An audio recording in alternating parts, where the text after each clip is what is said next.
des autres villes pour être capable d'avoir une action commune, une synergie dans notre planification, pour porter des actions.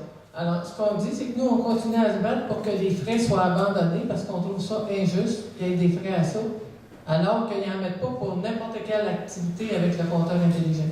Ça, d'une part, on voudrait que les frais soient annulés.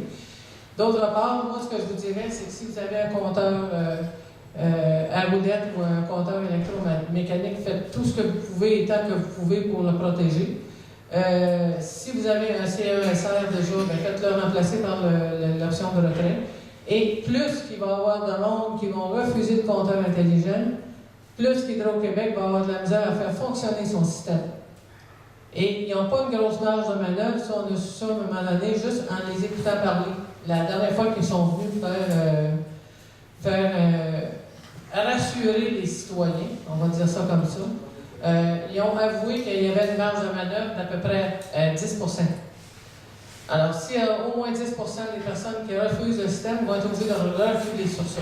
Il y a des États américains actuellement qui se sont vus imposer ces compteurs-là en 2010 et cette année, ils les retirent. Justement à cause de toute la problématique que ça entoure. Ce qu'on dit, nous, on n'est pas des scientifiques. On ne peut pas vous dire que ça va vous rendre malade. Puis on n'ira jamais affirmer un truc pareil parce qu'on n'a pas la preuve de ça. Mais ce qu'on dit, c'est qu'eux autres non plus, ils n'ont pas la preuve de ça, que ça ne rend pas malade. Et le principe de précaution devrait prévaloir. C'est un principe qui marche en science. Quand tu n'es pas sûr d'une affaire, tu ne l'appliques pas. Tu attends d'avoir fait les études qu'il faut, d'avoir les résultats qu'il faut et d'avoir évalué toutes les angles avant d'impliquer une technologie et puis de l'imposer surtout à des gens. L'autre aspect qui nous préoccupe beaucoup, c'est les droits et libertés de la personne et le droit du consommateur à choisir la technologie qu'il veut faire rentrer dans sa maison. Et surtout, le choix de dire, moi, je mets la switch à off à un moment donné. Je ne veux pas que ça marche ça toute la journée. Je ne veux pas que mes enfants soient devant ces affaires-là. Regardez, là, juste l'histoire. Là. Comment est-ce que... Moi, j'ai 60 ans. Là. Puis il y a 40 ans, là, du TDAH, on n'entendait jamais parler de ça. Aujourd'hui, il y a des familles complètes que les enfants sont pris avec ça. Je ne vous dis pas que c'est ça qui cause ça. Ben, je me pose des questions en tabarouette. Qu'est-ce qui a changé dans les 40 ans qui fait qu'aujourd'hui, il y a beaucoup d'enfants qui sont pris avec ces symptômes-là? Alors, il faut se la poser la question. Il ne faut pas dire oui à tout nécessairement tout le temps. C'est un peu le message qu'on vous envoie. Et ce qu'on vous dit, c'est que si vous avez des plaintes à faire, si vous avez des choses que vous voyez qu'Hydro-Québec fait dans votre relation avec Québec ou avec Hydro-Québec, portez plainte à la Régie de l'énergie, puis envoyez une copie de vos plaintes à vos députés. C'est important, là, de leur dire qu'il y a un problème. Eux autres, ils pensent que c'est une vue de l'esprit. Tant qu'ils n'ont pas une preuve devant les yeux, là, c'est une vue de l'esprit pour eux autres.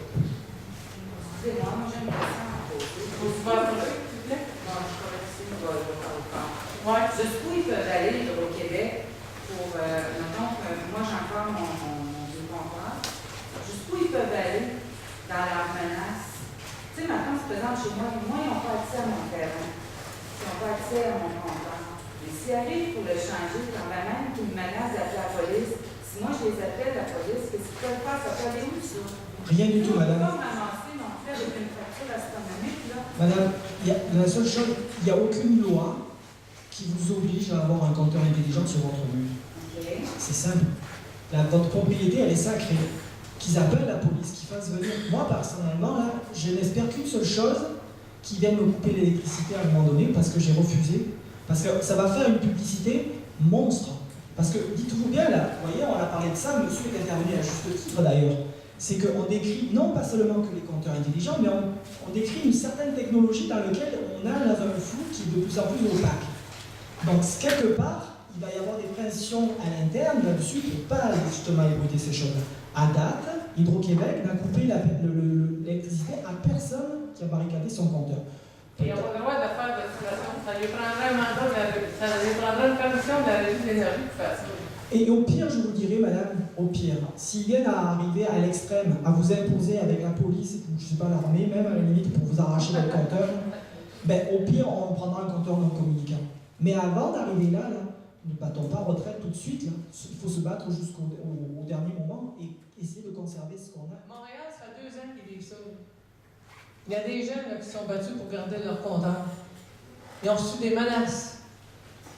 Le Capgemini est même jusqu'à aller faire de la surveillance dans leur rue pour savoir quand est-ce qu'elle allait partir, pour passer par-dessus la clôture pour aller changer le compteur. Ça vous donne une idée, là? Il y a même eu des vigiles, des citoyens organisés, des comités vigiles qui patrouillaient dans leur rue pour surveiller leurs maisons les uns les autres, leurs bâtiments. Donc dès qu'il y avait quelqu'un de Capgemini qui se pointait dans la rue pour les avertir en disant reviens vite, chez toi il y a Capgemini qui s'en vient. C'est pour vous dire à quel point la résistance elle est arrivée là. Alors, ce que je vous dis, c'est qu'ils font beaucoup de menaces, mais ils ne sont pas capables de les mettre à exécution en fait jusqu'à maintenant. Parce que s'ils avaient été capables de le faire, ils l'auraient fait il y a 2 ans. Mais les menaces, c'est quand le Capgemini. Oui. Ils viennent d'Hydro-Québec aussi. Moi, je vais vous dire, là, on a fait un petit test, monsieur. On a fait un petit test, là. On a appelé 5 personnes avec la même série de questions à Hydro-Québec. Puis on a eu des réponses différentes partout sur les mêmes questions. Et il y en a, je vais vous dire, là, c'était loin d'être poli à un moment donné. Là. C'était menaçant, carrément. Tout ce que nous avons parlé un petit peu ce soir avec Jocelyne ici, qui que ce soit est capable de l'avoir.